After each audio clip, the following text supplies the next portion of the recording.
We now have this digital world that we can live our lives in as a distraction from the real world. And there's now more confusion than ever over what it is to be a man and the role of a man in a, and then we look at the stats around suicidality. And I think in Europe, the biggest killer of men under the age of 45 is themselves currently. Mm-hmm. Is the shifting idea of what it is to be a man having an impact on people's sense of self and their purpose? 100%. So there's a crisis that's going on in men, and people think that this is new, but I don't think it's new. It's always been there. So if you look at even 50, 60 years ago, 80% of suicides are still going to be men. So historically, men have been killing themselves for 100 years, and no one's been paying attention. We're just noticing now because the problem seems to be getting worse. So there's a couple of things that are really interesting to understand. So one is that if we look at what technology is doing to our brains, the first thing that it's doing is it is externalizing our attention. So if you look back, let's say 1,000 years ago, as human beings, we spent a lot more time with ourselves. So let's say that you and I go out hunting. And then let's say you shoot an arrow at a deer and you miss. And then I shoot an arrow at a deer and I hit. So in this moment, I'm superior to you. And then we pick up the deer and we're carrying it back. And then we have about 2 or 3 hours to take that emotional insult and we kind of process it. We just give our mind space to process it, which it does automatically. Now, if you look at what happens in people's days, they don't actually have any time to process what happens to them because we are so constantly distracted by external things. So I don't know if you're like this, but I was in this point where I was idiotically efficient. So I would wake up in the morning and I would listen to a podcast while I'm doing my exercise or whatever. And then even when I'm cooking, I'm listening to a lecture. And then when I'm walking to the train, I have earbuds in and I'm listening to a lecture there. On the train, I'm reading. I wanted my life to be completely efficient. I didn't want to waste a single moment. I literally listen to the news in the shower. It's right. So we don't want to waste time. And so if you really think about it, where's the attention of your mind? Your mind is pointed outside of you.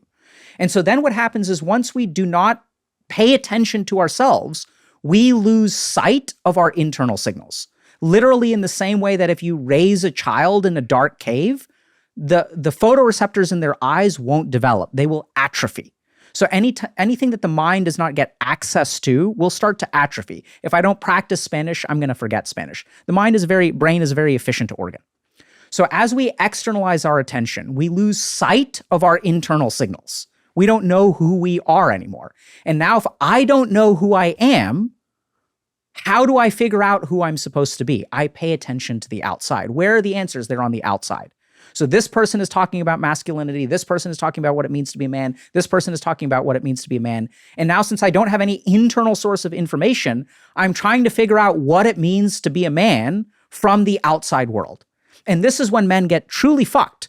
Because what it means to be a man, we are getting all kinds of mixed signals. So on the one hand, it means being physically fit. On the other hand, it means being a provider. On one hand, it means having sex with as many women as you can find.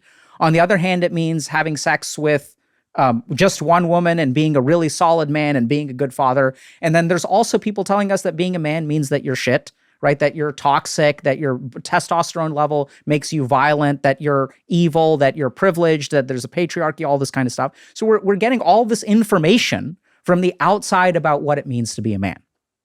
And so there are all kinds of interesting ramifications of this.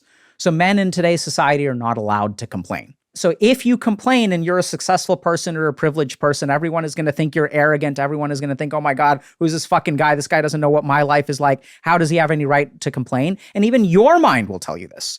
You'll look at these people and you'll be like, yeah, I don't have a right to complain. But now we need to stop for a second and think about what it does to your psychology when you as a human being are not allowed to articulate your suffering. I've worked with people who have grown up in abusive households where children will say to their parents, Mommy, Daddy, I'm hurting. And the parent smacks him across the face. How dare you? You're so lucky. You don't realize the sacrifices I make for you. It's traumatizing to the child when they say, I am suffering and no one listens. This is what we're doing to the generation of men. People are saying, I am suffering. For 100 years, men have been killing themselves. 80% of suicides are men.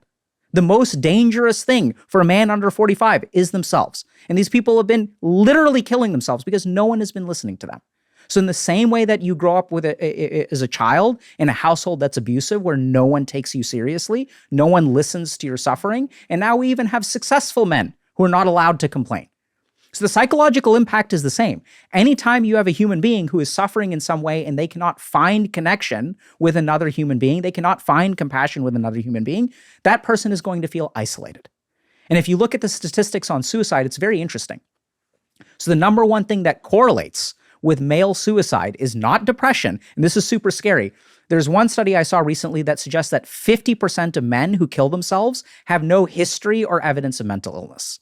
And this, I believe the statistic in my clinical practice because I know what depression looks like. I know what bipolar disorder looks like. And half the men that I've worked with, at least, are not actually mentally ill. See, mental illness means a pathology of the mind, which means that the mind is malfunctioning. Most of the suicidal men that I work with, their mind isn't malfunctioning. They genuinely have a life that is no longer worth living.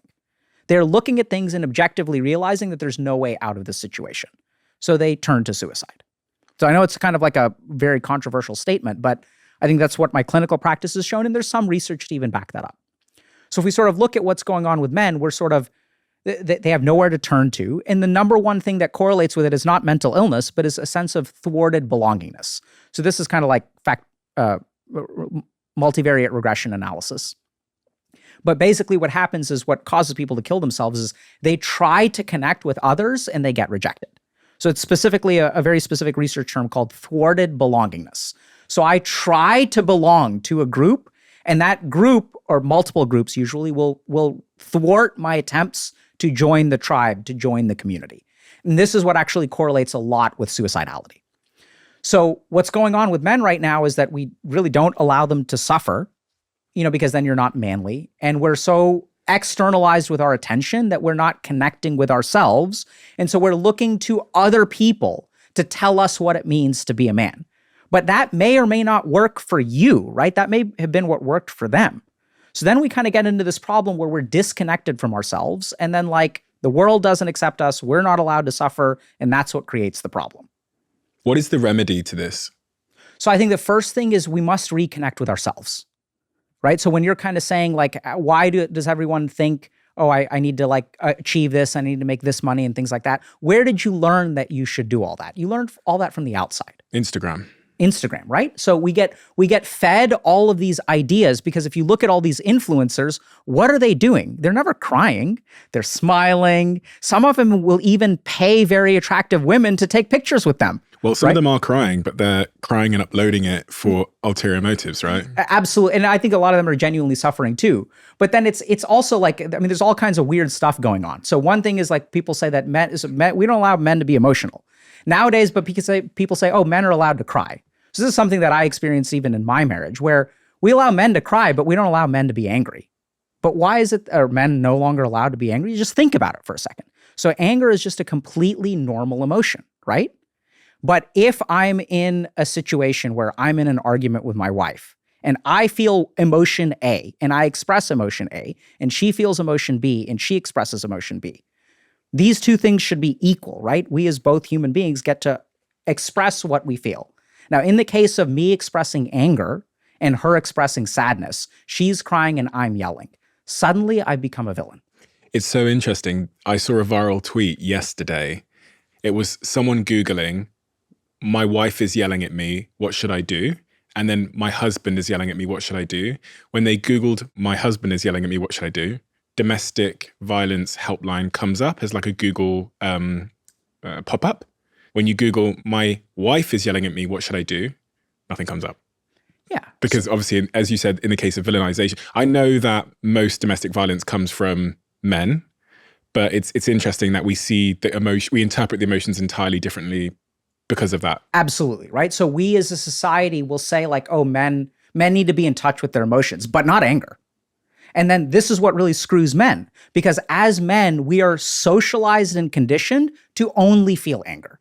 This is the only emotion you're allowed to feel as a man growing up. And this is the one emotion that gets demonized when you're older. So I'll give you a simple example. So I used to get bullied a lot, right? So when I get bullied in school, what am I supposed to do, Stephen? In school? Well, it depends if you can fight back.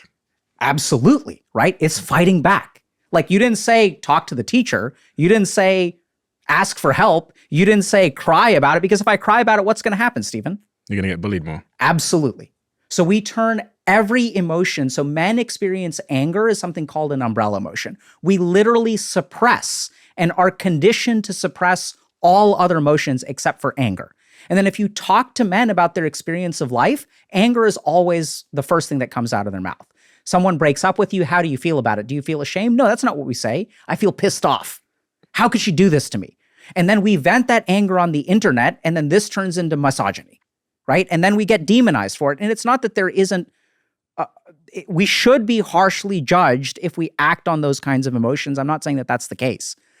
But what we also need to consider is that the men who are saying these kinds of toxic things are saying that for a reason. This is because of their upbringing. This is because of the world that they lived in, right? So we're conditioned to only experience anger. Even sadness gets turned into anger. Shame gets turned into anger. Fear gets turned into anger, right? So if I'm afraid of something happening, what do I need? I need to man up, get angry, right? Like, let's go, son, let's go.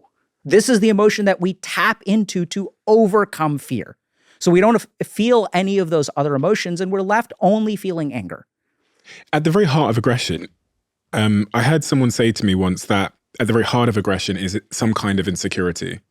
But for men, when they encounter that insecurity, they only know how to sort of manifest it as aggression. So I wouldn't agree with the first thing, that at the heart of all anger is insecurity, but I would absolutely agree with the second thing, that the only way we know how to respond is with anger. Because so here's the exact quote, I just found it. The source of aggression is insecurity, as we are unconsciously aware that our position in life is never secure. People feel increasingly insecure and helpless, so they will be increasingly aggressive and confrontational at a personal and a social level. So let's tunnel down into that for a second. Okay, so I think that that is true on some level, but also I would disagree. So the first thing is that we have parts of our brain, even animals feel anger. But I think that, like, when two dogs are fighting over territory, I don't think that that's born of some kind of identity of insecurity, right? So if we really look at, like, the evolutionary purpose of anger, this is my opinion, is that anger is the emotion that we feel to protect our territory. It's a protective emotion. So if I slap you across the face, what's the first thing that you're going to feel? It's going to be anger. So if I insult you, you're going to feel angry. It's fascinating the way that it works. So anger causes our thoughts to be faster. Anger causes our peripheral vision to collapse to 30 degrees. So I only see what's in front of me. And it also makes me less sensitive to pain. So, like, my nociceptors will actually, like, start to be suppressed when I feel angry, right? So if I get into a fight, I'm going to feel it tomorrow, but, like, while I'm getting hit, I'm not going to feel it. So I don't think it's born of all insecurity. I think anger is simply an evolutionary response. It's something that we experience to protect ourselves. That's why we feel angry, right? So if I attack baby bear, mama bear is going to come out angry. So it's really a protective emotion. Now, I agree with the second part of the statement 100%, that when we feel insecure, especially as men, the only way we are taught to deal with our problems is through anger, right? So if I'm feeling insecure, if I'm feeling ashamed of myself, if someone's bullying me, what do? I put them in their place, right? I don't try to make peace. I don't complain to someone because no one's going to take me seriously, right? I have to stand up for myself. So we've got the first point there about how we remedy this challenge, which is about self-expression, more self-expression. That's what I heard. Not self-expression, introspection. Introspection, getting to know ourselves. Right. So it's very simple. So if you look at your idea of what it means to be a man, what percentage of that idea comes outside of you? And what percentage of that idea comes from within you? About 90% comes from outside of me. And that's why 90% of people, we're 90% fucked. Right. So, and if you look, and I'm sure you know this, and you've probably done this too, if you look at where is the goodness in your life, where does it come from, Stephen? It doesn't come from what other people have told you. They may have told you something, but then you looked within yourself and then you found that to be true. Yeah. The goodness in you, the motivation, the really good motivation in you, not chasing things, but the duty that you have, everything that you really strive for, all that good stuff comes from inside you. And the problem is that we live in a world that pulls our attention away from ourselves. What do you think of Andrew Tateism then? So as a general rule, I don't comment on people that I don't speak to. Mm-hmm. So tell me the features of what you're talking about. Okay, so the recent wave of internet masculine influencers who have like Bugattis and lots of women and sports cars, and there's many of them. There's many of them, and they seem to be resonant for some kind of reason. That are kind of saying that the way to be a man is to have loads of money, lots of women, these kind of cars, physical strength, and there's just this huge sort of generation of young, typically men, that are now disciples of that religion. Yeah. So I think if you dislike that toxic masculinity, what we need to understand is it's the people who hate that toxic masculinity that are driving these people towards it. So I know this is kind of crazy. So what's happened is this has grown, right? And as it's grown, what have we done? We've demonized these people. We've said these people are bad. And as we demonize them, what's happened? They've grown stronger. So this is something that's very important to understand. If you are a man and you say, I am suffering today, what is the response that you're going to get? Shut up. Absolutely. Not in those exact words, but that's whatever the words are, that's what they mean. Now, I want us to be very, very careful, right? So if you are listening to Stephen say people tell you to shut up, and your first thought as a listener is, no, that's not true, that's the problem. So if people agree with you, they understand what you're saying. But if they disagree with you, that's the problem. We literally have a man who is telling us right now that your experiences when I say I'm suffering, people tell you to shut up. And then people are going to be judging you for saying that. And they're going to be saying, no, that's not true. They're going to be saying, shut up. Absolutely. Right? So this is exactly the problem. So men are struggling right now, and the rest of the world says, no, you're not. You're privileged. You're a man. There's a patriarchy. And I'm not commenting on the sociology of it. There is a patriarchy, whatever. Men have many advantages in life. I've experienced many advantages of being a man. It's absolutely true. Let's not go there. I'm talking about the individual experience of men. So there is one group of people on the planet who says, yes, your life does suck. And that's these toxic masculine people. They're the only people that truly validate men's experiences. Because everyone else says, why are you complaining? And these guys say, yeah, you're a fucking loser. What are you going to do about it? They at least meet you where you're at. And they say, yes, your life is hard, and I will show you a way to make it better. Whereas the rest of the world says, no, your life isn't hard. What are you complaining about? And I've seen this as a doctor. I've seen patients who are complaining about pain, women who are complaining about pain because they have an internal bleed within the wall of their uterus that cannot get detected. And they're saying, I'm hurting, and we ignore this person's pain. And that's when things go bad. So for years and years and years, we have ignored the struggles of men. And there's one group on the planet who accepts them with open arms. And the more that we demonize them, so when someone starts believing in this toxic masculinity, what is the response? Do people ever ask, like, help me understand what your life is like? Like, what do you like about this person? Because everyone's going to them for a reason, but we never bother to ask, why are you listening to this person? What does this mean to you? We see these posts all the time in our community. My boyfriend is getting into this stuff. My son is getting this stuff. How do I stop it? Hold on a second. Don't try to stop it. Understand it first. Because everyone's trying to stop it and no one is bothering to listen to what the experience of these men are. And that's why it's getting worse and worse and worse as we try to stop it. So if I'm the mother of a son who is watching a lot of these sort of toxic male influences online, what would be a better approach versus just banning the computer and telling them that that's toxic and not to look at it? Help me understand what you like about this. What is it like to be a man in today's day and age? How do you feel about yourself? How does it feel knowing that 70 to 80% of women want you to make more money than them, and yet 60% of people who graduate from college are women? So men are living in a world today where there are impossible expectations to meet. And so, like, what is it like to be someone who fundamentally has no chance at success? Right? These are the kinds of things that you need to say to these people. You need to give them an alternate place to go where they can be heard and helped, supported, and understood. See, anytime we make a judgment, our mind already has a conclusion. There's nothing left to learn anytime we're judgmental. So what do we do to all these people who are toxic men? We even create the word toxic. We literally label them as bad in some way. And I'm not saying that the behavior isn't toxic. But what I'm trying to point out is that even in our language, there is so much harsh judgment. So I once had a patient. We both just did it, didn't we? Absolutely. So I once had a patient who was smearing feces all over the school. So adolescent kid, right? And when you have a kid who's literally taking a shit and wiping it on the walls and stuff, what happens? The kid gets punished. Kid gets punished again and again and again. The one really sad thing is no one ever asks, why are you doing this? What's going on inside you? Because healthy kids don't do this. It's only kids who've been traumatized in some way. And as I've worked with incels, as I've worked with people who are toxically masculine, it always starts with trauma. And when I say always, this is a clinical experience, but I'm talking about 100%. So 100% of people start on this path by getting hurt in some way, by getting taken advantage of in some way, by sacrificing something and not getting something in return. And they have their share of responsibility too. I'm not saying that they're hapless victims, but I think that people who are raised with love and compassion and do have connections don't go down this road. You're so passionate about this, aren't you? Because I feel like your eyes have seen in your practice some pretty heartbreaking things. Yeah, I mean, I think it's like, see, unless we are willing to be what these people need, they're going to continue going down the toxic masculinity route.